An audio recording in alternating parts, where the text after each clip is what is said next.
Reality Team TV. We're back. And today on the red chair, we've got the lovely Blue Rodriguez. Welcome to the red chair, Blue. Thank you for having me. You're welcome. It's been an absolute pleasure. You know, like what we were speaking about, you know, off camera, like, I don't really get to sit down with women who have got incredible voices, you know, honoured. like Thank you. incredible singers. So I think this is going to be like an amazing conversation. And obviously I would like us to touch on different topics as well. Sure. During the conversation. Let's do it. But to start off with, I'd really like to know, like, you know, like, what country do you like originally come from? Like, what country? I'm a mixture of like different kinds of black. Yeah. Algerian, South American, and Jamaican. Okay. Yeah. And did you grow up in the UK or you grew up in one of those countries? I grew up in the UK. Okay. Yeah. Which part of the UK? I'm from, before I moved to South London, I'm originally from Caffel Road Estate in East London. So all my East London crew, that's where I originate from, Caffel Road. Yeah. And then I left there and I moved to South London, and I've grown up like mainly in South London from when I was about maybe 11 years old. Yeah. Yeah. And like growing up in South London, obviously South London is like, it's different. Yeah. There's hoods and then there's South. Yeah. Yeah. That's a good way of putting it. You get me? And how was like, you know, like typical question, obviously, like your personal, you know, your typical upbringing, you know, from South London, like, how was you? Like, who was Blue Rodriguez? Like, how was... Do you know, when I moved to South, it was quite a culture shock because growing up in like Cathal Road, like I was young still, so I wasn't outside. Yeah. I witnessed a few things when I was out and about with my mum, but I wasn't outside like with the girls, with the man them chilling. Yeah. So when I got to South and then I got of an age where I could be outside, I was like, whoa, this is mad. This is madness. Yeah. And I was quite I wasn't allowed too much freedom, which is, you know, as a girl. I know. It's different for the guys and the girls when it comes to freedom and going outside. So when I got to an age where I could be outside, and I was a lot of the time with the guys, like with the man them chilling, and it was crazy because I was like very thin skinned. I was easy to cry. I was very shy, and I met anybody that comes from South London, you know, Craze 24. I met Craze 24 at quite a young age, and he kind of took me on as a little sister, and he taught me a lot about expressing my creativity, learning how to be more thick-skinned, not to get so upset about things, how to process other people's emotions, and how to not internalize certain things. And then I kind of went from like one extreme to the other, so I started getting into trouble and got a bit mad. I became the South London girl was born at that point. And around what age would you say like that transit, like you're saying, that changed? Transition maybe happened around maybe like 18, 19. That transition happens, I mean, you know what, usually when you get to like the age of 16, 17, 18, that's usually like a very, very like interesting period for all of us anyway, because there's a lot of things going on anyway. Things changing. I think where I was at that point, as far as like being in Deptford and being around who I was, that really molded and shaped me into who I've become today. Like a lot of those qualities still exist today. So it was definitely like a time where Blue Rodriguez was being born, if you will, as an artist, as a character, as a personality, as a creative, as a spiritual being. Like that's when it all started. Do you know what I mean? Yeah. What about where did the music side of things? I've always been around music. My mother was a singer. She did backing vocals for like Curiosity Killed the Cat. She was a backing vocalist for Imagination. So a lot of these 80s bands. My mum was, she was actually, I remember being in the studio with her when she was with Jazzy B, Soul to Soul. Oh, wow. And I was like maybe 7, 8 years old just watching the session go on. So it's something that I've always seen and something I've always been capable of. But I think when I really got serious about it, it actually wasn't down to me, like, because I was still in this space of being quite shy. So when I was with the man them and I was with my guys, I was like, we was on stuff. But when people put me in front of, okay, now you got to sing, that shy person came back again. So my friend entered me for a competition with Eastside Records. And I remember doing the auditions with like big glasses on and my hair in my face, trying to hide my face because I actually wasn't very comfortable on stage. And then I won the competition and I was supposed to win like a single and video deal, but they just signed me like for as long as I wanted to be with them because they really loved how I got down. I think they kind of loved the fact that, you know, she's very pretty, but she's kind of rolled. I was kind of like a mixture of everything. Yeah, I was like a mixture of it all. I was very well educated, very well spoken when it suited me, but certain times, but Maggie, I beg. Yeah. Yeah. Do you know what I mean? I still had that rough Yeah. side to me, so I think they like that. So Yeah. And when you got signed, how long was that deal for? Like, I was signed. I think I left the label after about maybe 2 to 3 years. Yeah. Because I feel like they were trying to market me as every other female singer that had come before me, and I'm not that. Yeah. I'm not. Like, I am my own person. I'm my own character. They were trying to have music written for me. Yeah. There was like this whole competition thing going on the label with other females, and I'm like, You didn't want to be categorized. I didn't want to be categorized, but the role part of me was like, it will get down. I don't really do the back and forth. We're going outside. Like, we're not going outside. Stop talking then, babes. Yeah. Like, do you know what I mean? I proper hear you, yeah. And so it wasn't a fit for me because I didn't really have the creative freedom that I needed to express myself. And I'm a child that came from a lot of trauma as a child. So there was a lot of that needed to come out, and they wasn't really allowing any space for it. It was a bit too raw and it was a bit too real. Yeah. But then being in the hood, they was like, no, this is hot. Do you know what I mean? So it's like, that crossover couldn't really happen. But I learned a lot and I met a lot of great people. That's what I was even going to say. Because usually when you speak to music artists who say, I've been through, like, I got signed and this didn't go that way. Most of the times, I like to hear the positives as well. Because I feel like a lot of people who get signed, like, surely it's not just on one way. You know, you got the negatives, but surely there must have been some positives. There was some great, I mean, I met Amy Winehouse while I was signed. Big up Amy, man. Rest her soul. She was one of the most phenomenal vocalists I've come across, and phenomenal personalities and characters I've come across. Yeah. And for me, I'm very big on character. Of course. You can have as many numbers, earn as much money as you want. Like, my big bro craze has taught me, like, character is everything. When character isn't in check, you don't really mess with them too much. So yeah, I met Amy when I was doing an open mic session with the label, and she came up to me and she went, I can see, like, it was my label mate, I can see that bitch hates on you, because, you know, Amy didn't mince it. She's like, I can see this bitch hates on you. Real, don't let her make you feel like you're not that bitch, because you're that bitch. You hear me? Okay, babes, I'm doing a show, I want you to come out. And having conversations with her after that time, like, we exchanged numbers. I supported her abroad a couple of times, and just having conversations with her in depth, and her just really pouring into me is what I remember about her. Like, her pouring into me as an artist and saying, listen, don't allow anybody to stop you from expressing what it is that you feel. Like, when I'd play her or show her some of the stuff that I'd written that the label was like, no, she'd be like, what? This is hot. This is who you are. This is how you feel. Don't let these people tell you can't be blue. Do you know what I mean? And it's something that stuck with me present day. She's gone and has been gone for a while, and it's still something, like, when I'm in creative mode, I still remember that conversation. I still draw from the energy of that conversation. Of course. Like, don't allow anybody to tell you can't be Blue Rodriguez, because there's nobody else that can do me, and I'm here to do me because I've got something to give. Absolutely. So, did you you see that you're a vocalist, yeah? You're an amazing vocalist. Oh, thank you. Have you how did the journey begin in terms of, like, you becoming a vocalist? Was you, like, a music artist before, or? Not really. I was just always known, like, if you go to Deptford and they go, like, you go to the hood in Deptford and you say, like, female singer, they're all gonna call my name.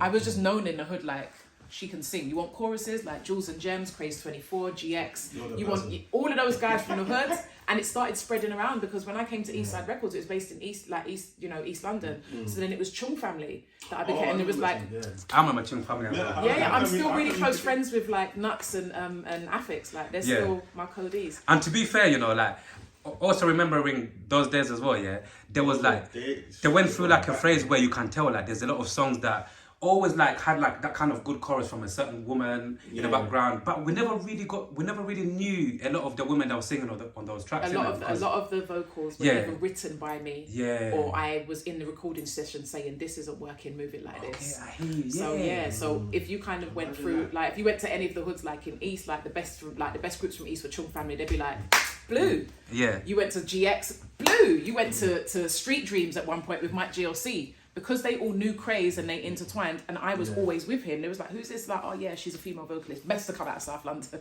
He always used to gas me, like, best to come out of South London. But I give thanks that, you know, people can see me in that light. And also, like, when did you, obviously there's different ways of falling in love with music, innit? Like, you can fall in love with music by consuming music, like all of us do. And also, you can fall in love with music and say, you know what, I don't just want to listen to music. I don't just want to consume it. I actually want to become a music artist. Like, when did you fall in love with music to a point where you actually wanted to be a music artist? I don't think I really knew. Yeah. I don't think I ever knew. Like, even when I was on the label, it wasn't in my mind like I want to be a music artist. This is just what I do. Yeah. I think in my later years now, since I took a break from music and then came back, and what I write about now is like, now I want to be a music artist. And you can hear the difference between someone that can sing and doing what they're doing because, you know, everyone says they can sing, and me being in a space now where like, I love what I do. I write my own music. I don't allow anybody to influence what it is that I'm doing. So you can hear a real difference between like my old stuff and new stuff. So I think knowing that I wanted to be like an artist has been something that's been, when I say recent, when I joined the House and Garage Orchestra, actually, so 6 years ago. 6 years ago? Yeah. And even joining the House of Orchestra, yeah? How did that come about? You know, like that fell in my lap. So one of my friends, one of my friends was one of their backing vocalists. Yeah. And we go back together like, from the hood in Deptford. And he was doing vocals for them. I had just come out of like a very traumatic relationship, hadn't been doing music, which was a big outlet for me. I was like, you know what? I don't know where I am right now in my mind. Yeah. I'm broken, but I know I want to be in music because that was my healing space. And I just said, you know what? I'm just going to say yes to whatever comes to me. You know, you say your prayers and be like, listen, this is what I want. Send it to me. And oh my God, I was like this, like chucking it at me. Like, take this. I was like, okay, I'm taking it. So I went back into music. I shot a music video called Runaway. The remix version went on a compilation album, went to #1. I was like, okay, this is what I'm meant to be doing. Congratulations. You know, like when God says, I told you, this is what you're meant to be doing. I was like, okay, I give thanks, let's keep going. Okay, God, I hear you, God. You know? I hear you. I'm listening, I'm doing as I'm told. I'm being humbled, I'm getting patterns. Yeah. Cool. And then that was like 2017, 2018, I get a call from my friend Oggy, who's on the House and Garage Orchestra. She's like, oh, babes, they need backing vocalists, but they need them today and you've got to learn the songs now. I was like, you know, like, it's been a minute since I've done things that quickly. But I was like, I said, I'm going to say yes to everything God gives me. So I said yes. So I got the vocals. I've got them in my headphones. I'm on the train doing my makeup and singing on the train down from Enfield down to Shepherd's Bush. These people are watching me and I'm learning these harmonies. And there you are from me. Like, and I'm on the train, headphones in, not even realising how loud I've got. Everyone's on the train, like, and I took the headphones off and they've all started clapping. I was like, oh my God, I'm so sorry I disturbed the journey. You never guess what happened. And they're just like, all right, cool. So anyway, I've got to Shepherd's Bush. We've done the gig, me and my friend Misha, we've smashed it.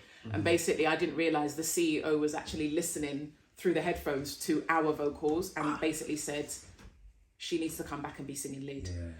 So the following year they called me back and I was singing lead and I was on tour with them for like 2 weeks. When the decision has been made that this is yours, it can't be taken from you. No. It can't be. Absolutely. And I thought it was just backing vocals. Like, to be a backing vocalist for one show and then the next show I'm doing backing vocalist and I'm doing lead vocals. Different. And then we got to a point where like Brixton Academy that we did 2 years ago, which was massive for me because my hometown, my man, them are from Brixton, they're from Deptford, they're from Southwest, Southeast. I was like, what? Hometown. Homecoming. There was a section where you could just hear them screaming like, blah! It was mad.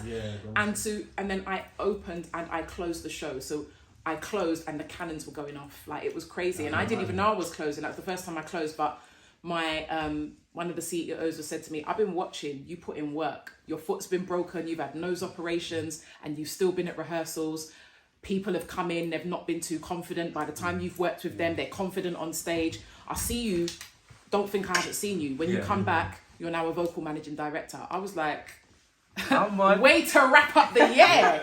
So yeah, when it's yours. Yeah. Now when it's yours, it's yours. I like. Yeah. And like over the years, you know, when you've gone through your beautiful journey with music, like, have you ever got tested to a point where you said, you know what, I don't even want to do this anymore? Because obviously, like I said, like, everybody goes through obviously the ups and downs, either at work with whatever they're doing. Yeah. And I feel like, you see, we're talking about God, when God blesses you and God says, no, I'm giving this to you, this is gonna be yours.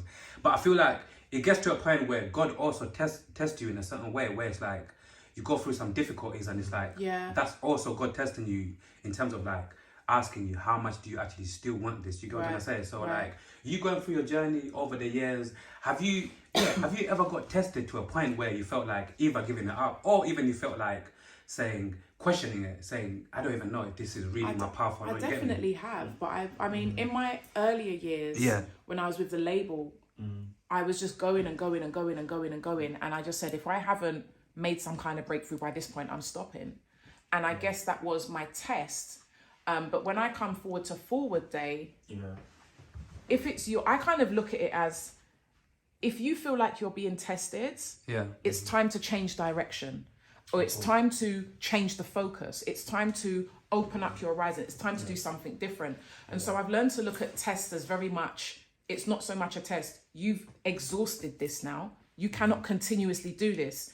When your spiritual guides are involved, with whatever you refer to it as, God, the universe, him, her, when that source of energy is involved, it says strength to strength, which means that you never stay in the same place. And so I look at that test as, I've been in this space for too long. It's time to move forwards in what I'm doing, or open it up a bit, or start looking at it from a different perspective. Do you know what I mean?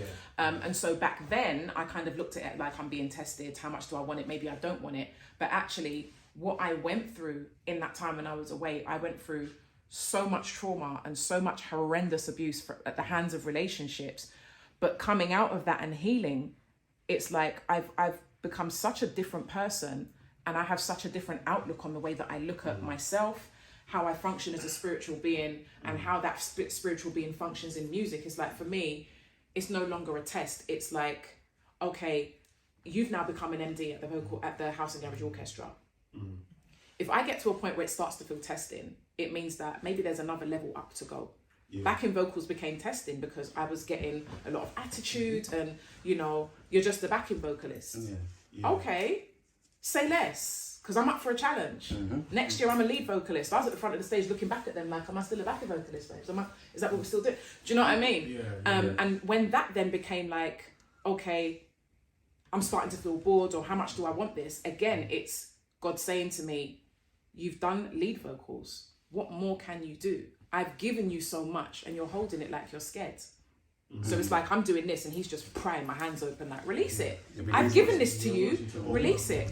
And I think the primary moment came as I was doing backing vocals for Sabrina Washington, and bless her, she fell on the stage, like fell forwards. I literally ran from behind the mic. I ran in front of her so that people couldn't see her with the cameras, and I picked her up and I've just held her and I've said, keep going, you're amazing.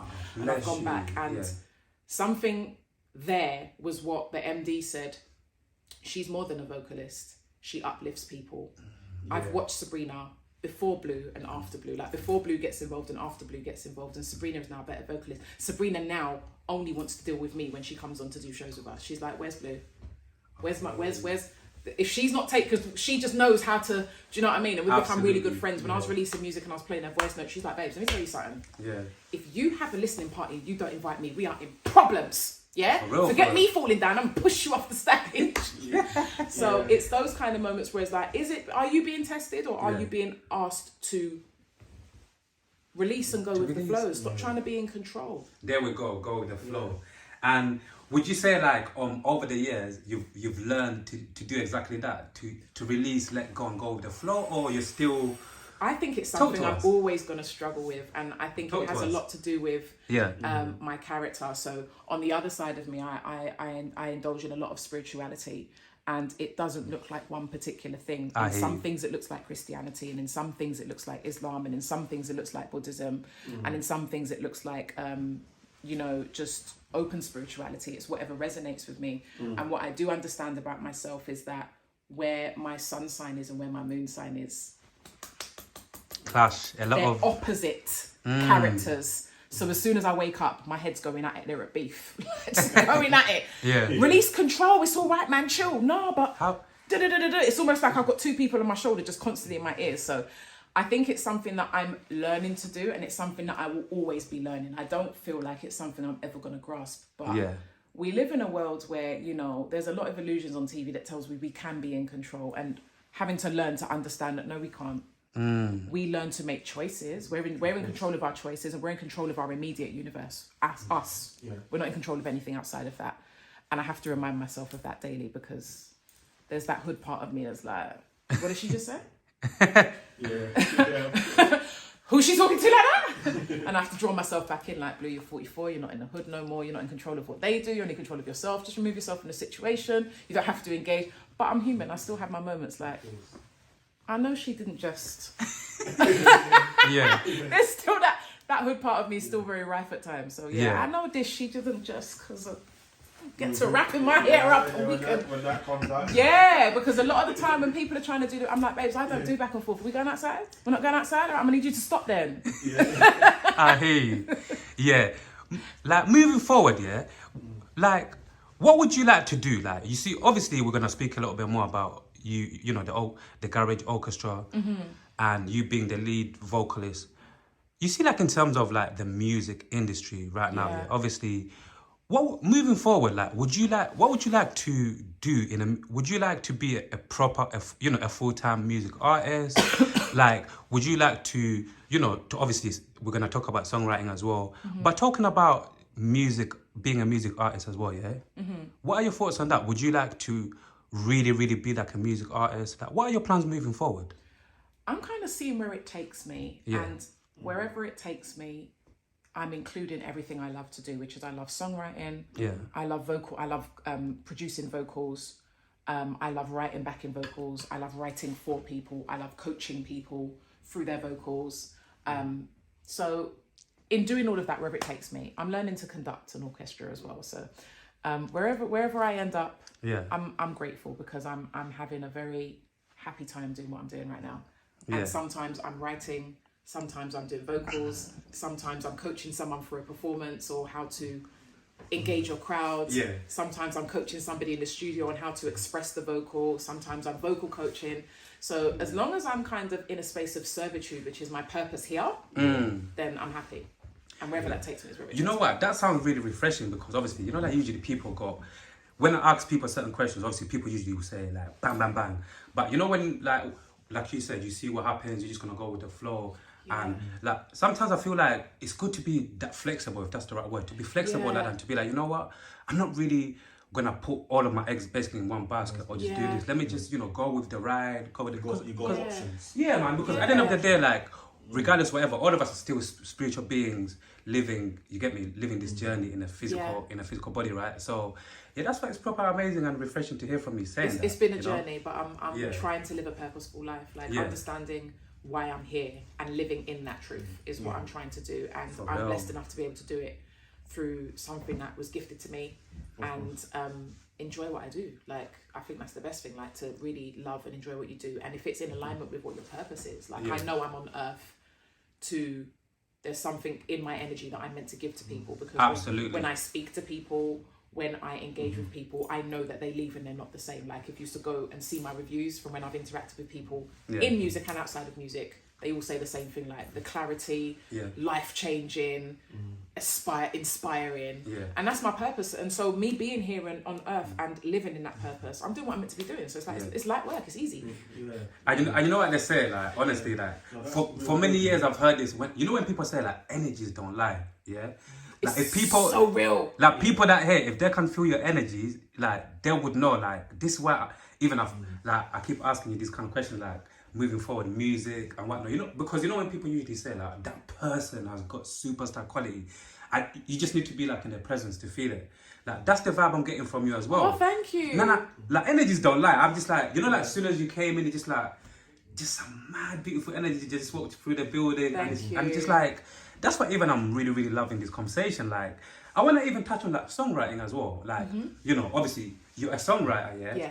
And for me, once again, as a music consumer, as somebody who just, you know, listens to the music, when people drop the music, like I always want to ask, like, how do people get into songwriting? Because, for example, if, you know, like as much as you know, obviously, like, for example, if somebody like me thought I had a good pen or whatever, like I could write some good music or whatever, like, how do people get into songwriting? Do you need to like shop your music to like record labels or whatever? Like from what you know, like how can people get into songwriting? I've been very blessed because when it came to like my most recent years of music, which has been the last 6 years, when it came to the House and Garage Orchestra, there's like two founders.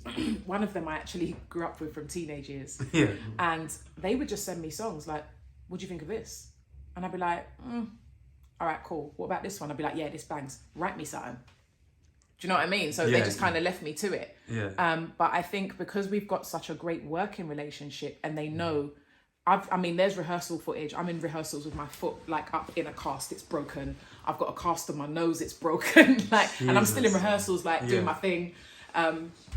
So I think they know that if my heart is really in something, Blue is gonna deliver. And I've showed them that consistently for so long. They're just like, write me something over that. And they never doubt that I'm not gonna come back with something. If I go to them, can you get someone to write it? They're like, what? You don't like the song? No, we'll just send you something else, because they trust that Blue has jumped off a plane with a broken leg.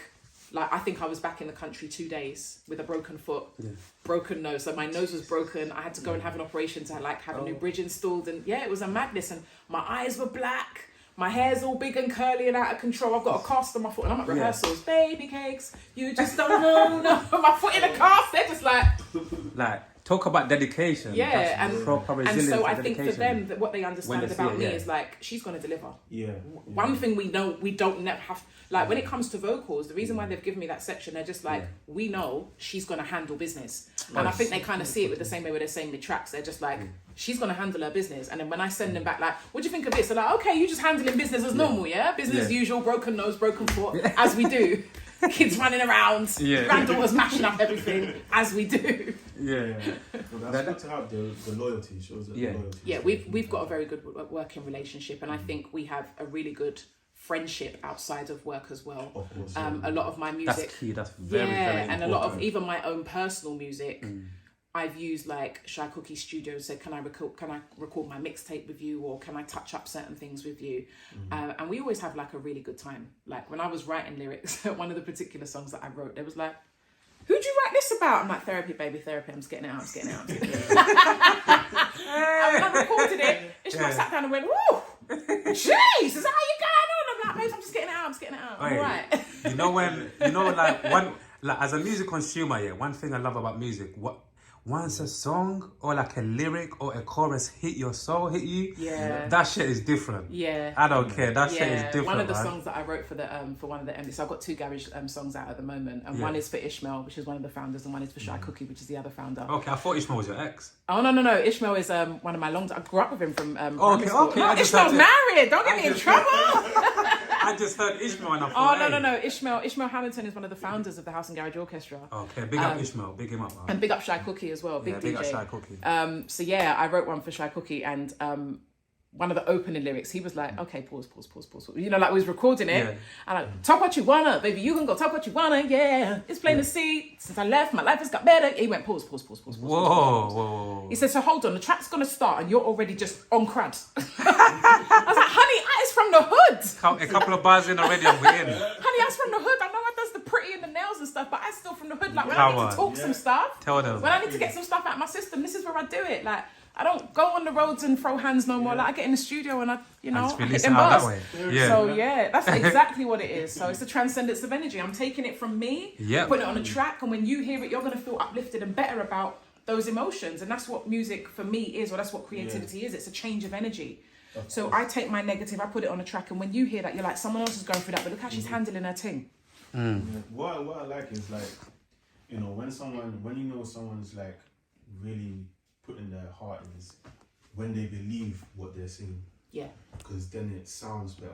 Yeah, absolutely. If it's from your heart, out your throat, onto vocals, it's as authentic as it gets. That's why you hear Mary J. Blige and you feel like you want to cry. That's why you hear Faith Evans and you feel consumed with love when you hear her sing, because that's exactly what's happening inside of them when they're singing. So it comes from the gut, man. Absolutely.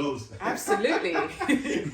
Do you there's this thing that you said about Mary J. Blige, isn't it? Like obviously over the years people usually say some people, you know, some singers make the best music when they're heartbroken. Absolutely. Absolutely. She did. Absolutely. Listen, Blues. Some of my best lyrics have come from like recalling and healing myself from traumatic situations, and I've had like a really traumatic relationship. Like, it was very abusive, not physically, but you know, the mental, the emotional, the narcissism, and trying to find my way through that through music, because I'm a person, I don't really like to talk. I'm not one of those people that like to perpetuate drama. So if I hear myself talk about a subject too much, I start to wind myself up, and then I get to penning. I hear it. And when I kind of penned what was going on, like if you listen to my mixtape talks a lot about my childhood trauma. It talks about a lot about relationship trauma, And, you know, my brothers, you know, that I call my brothers Craze 24, that's some of the best work you've ever written, because I can hear you're finally being you. You're finally allowing yourself to just let it all out and be as raw as you want, and you take it or you don't take it. Of course. So, yeah. And then there's a couple where I'm throwing sly shots as well. Yes. Of course, they have A few shots here and there, because you thought you was going to just ghost who and think that was going to be that on that. No, that's not it. Like, oh. There's a couple on the mixtape. There's a song called You Missed Out. There's a couple shots on there still. Yeah. But it's very personal, but the people in my tightest circle are like, oh, okay, I know who you're talking about here. I'm like, it's therapy, man, it's therapy. And I also want to talk about, obviously, we keep on touching on, like we touched on it a couple of times during the conversation so far about the house, you know, the house garage. The House and Garage Orchestra. The House and Garage Orchestra, yeah. Like, talk to us, like you said, you've been working with them for 5 years now? It's coming 6 years, 6 years, yeah. Like, talk to us, for anyone who doesn't know, obviously, what it means. Maybe somebody just know about garage, house, orchestra, but putting it all together, yeah? Yeah. What does that mean exactly? The House and Garage Orchestra is basically sounds all of those. amazing. I'm telling you, it's an experience. Yeah. So if you're a House and Garage fan and you listen to Kelly LaRock and Shelley Nelson and Sabrina Washington and all of those things, think of that with all live instruments. There is no track at all. Yeah. The strings are live, the drums are live, the horns are live, the vocals are live, and it's a whole different experience to hear those songs with a whole orchestra in front of you. I can imagine, because that's the best thing ever. Yeah. Even like the opening, like I remember the first time I heard like the opening part of the show. Yeah. And I was just like, this is what I've joined. This is crazy. Because it's just like so well done. Like Benjamin Burrell is award-winning composer and conductor. And absolutely deserved. He's amazing at what he does. Big up Ben. He's fantastic at what he does, because he scores it all from the garage and brings it into orchestra. And he's brought elements of like fusion. It's mad. And if you was to hear like the opening of what happens when we're all getting ready to start the show, and he's infused like some pieces from like big classical composers infused with the opening of garage, it's mind-blowing. And I remember first hearing that and I was like, oh my god, this is phenomenal. I remember going up to Ben the first time I met him, I was like, you did this? My G. Go on with it. Big him up.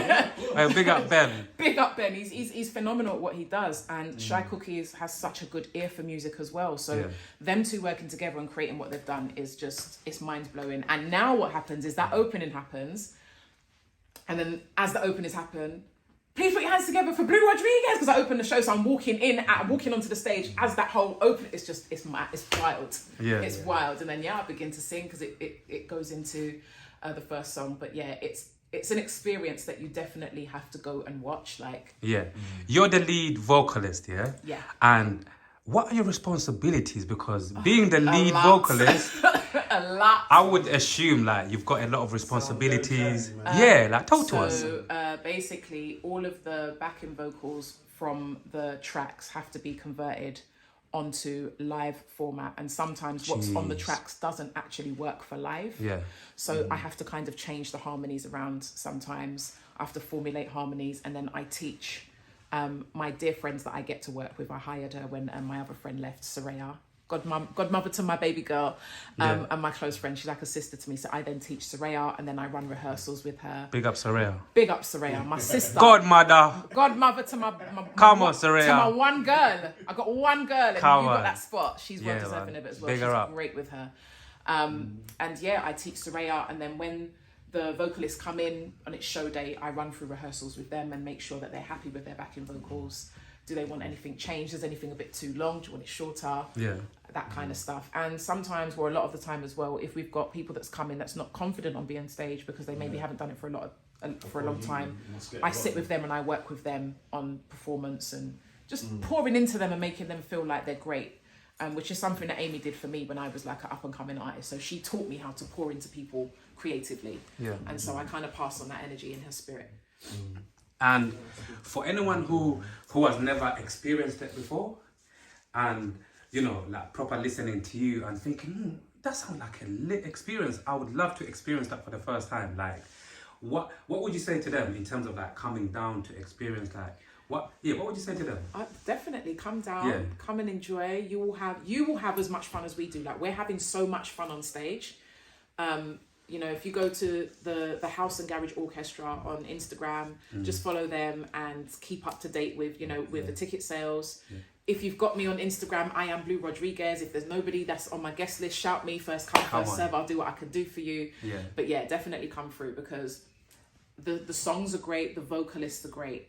And the fun that we're having transcends into the crowd. Like there's times I've been on stage and I'm singing and the drummer just starts to just go off. And I forget that I'm singing. I'm turning around and I'm like, hey, okay, babes. And I'm, oh shit, I'm singing. But you see, like there's videos of me where I'm on stage and I'm like singing and I'm like, woo! And I've completely left the crowd. I'm with the drummer because he's just going off. Yeah. The horn section are amazing. The strings are amazing. The bass players. There was a bass player we had before and he was playing chords on the bass. And every time he did it, I'd like, Emmanuel, babes. I can't sing when you do that. I get lost in what you're doing. Yeah. But we have such a great time on stage and it transcends to the crowd. And they're all such talented people as well. Yeah. So you get to experience us as talented people having the best time. And people in the crowd are having a great time as well. So definitely come through. It's an experience you have to experience at least once. That's the main thing you want, man. Yeah. Join the crowd, get them going as well. Absolutely, man. And for you, with your incredible voice once again, thank you. Like moving forward, like do you have like, once again, like in terms of like, you said you used to like, you know, do backup vocals for a lot of music artists back in the days, Like, would you like to do that again for current music artists? And if so, because for me, again, as spiritual beings, which soon we're going to touch on, you know, obviously your spiritual journey, your spiritual healer. Like, as spiritual beings, I also believe that, you know, once you speak things into existence, basically, once you say certain things, you send them out to the universe. Yeah. That's another way of manifesting it, right? Absolutely. And so for me, it's like, to us right now, it's like, you know, like, maybe you can speak into existence. Like, would you like to collaborate with any, you know, current music artists to sing hooks for them, you know, to do some backing vocals, like any music artist at the moment? I think I'd love to write some backing vocals. Love that, okay. Because to do backing vocals and to write backing vocals is very different. Because people just say, oh, I need this kind of ooh, and then I need 3 parts. But if I'm given the freedom, like I have been recently, I'm on a track with MC Neat and somebody else that I'm not allowed to disclose yet. But I wrote backing vocals for their track. And when they heard it, this is quite a substantial artist as well. They heard it and they was like, who is that? And Shy Cookie was like, oh, that's Blue Rodriguez. He was like, get her in the studio, like. And I couldn't make it to the studio that day because I was in another studio doing something else, so I couldn't make it to that session to actually meet them in person. But they would like, no, your backing vocal game when you write vocals, your vocal production game is serious. I was like, I've got you, babes, and the track's out next month as well. But we're not allowed to kind of speak about who's on the chorus at the moment because it's quite a big one. But MC Neat's on there. I've got a track out with MC Neat as well. We call each other like the wingman, the wingwoman. So I think I would like to write I'd like to write some vocals for people. I'd like to vocally produce for some people. I hear you. And I think I'd like to be in a couple of sessions where I'm coaching someone like. Because when I listen to music, I hear where the strongest part or the warmest parts of the vocals are. So I'd be like, can you make this sound with your mouth instead? Or can you bring it down to this tone and really let it resonate in the stomach a bit more? I think I'd like to do more of that. I love the behind the scenes work as much as I love the in front of the camera, in front of the crowd and camera work as well. Yeah, this is how everyone is drawn to. Absolutely. And like my EP is out in later on this year as well. I've got an EP called Songs for the Soul. Come on, that's out later on this year as well. So. Songs for the Soul as well. Listen to the name. Yeah. Listen Songs to the for name. the Soul Volume 1. Volume 1, yeah. Yeah. Like, listen to the name, and even one thing I want to ask you as well. You see, like when you're singing, like, is there? Because obviously there's a lot of people say a lot of singers. There's a lot of things you can do, you know, to look after your voice, your voice vocals, and whatever. Like for any singer out there, before we quickly move on, like for any singer out there who might be looking for, you know, like some tips on how to keep your voice, you know, fresh, your vocals fresh and whatever. Like, what tips would you have for them? Like, you know. Okay, definitely water. Room temperature water. Try and cut the sugar. Sugar creates a lot of mucus and a lot of stickiness. and it makes the vocal sound very closed instead of very open. So things like carbs is like just sugar. So when I've got a show, or I like, you know, a lot of the time we'll have lunch before we go, and I'll be like, I don't want no carbs on my plate because I've got to go on stage and sing. Stop shouting. Yeah. Stop shouting. You'll rip your vocal cords. And breathe. You've got 2 lungs, 1 stomach. Breathe into the lungs, not into the stomach to sing. Let the air carry the vocal. Don't push. Let the air carry the vocal. Would you say breathing properly is a skill? Because it absolutely is, because it's not singing breathing and normal breathing is not, your singing breathing is not natural breathing. So when you're breathing naturally, when you inhale, the stomach comes out. Because you're unconsciously breathing. When you have to consciously breathe for music and for singing, you're breathing in, and so that the stomach comes in, and it's a very conscious thing, so that the air goes into your lungs.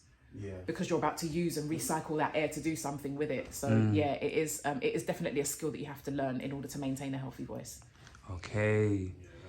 That's very good to hear. And make sure your abs are in check, babes, because when you got to push them notes, yes, them stomach muscles are going to carry you. So make sure you're doing your sit-ups, you're doing your leg raises. Yeah, man. I'm telling you, like, if you see the stomachs of some of these women when they are pushing, like, you see them packs start to come on show. Yeah. Like, yeah. I hate it. Yeah.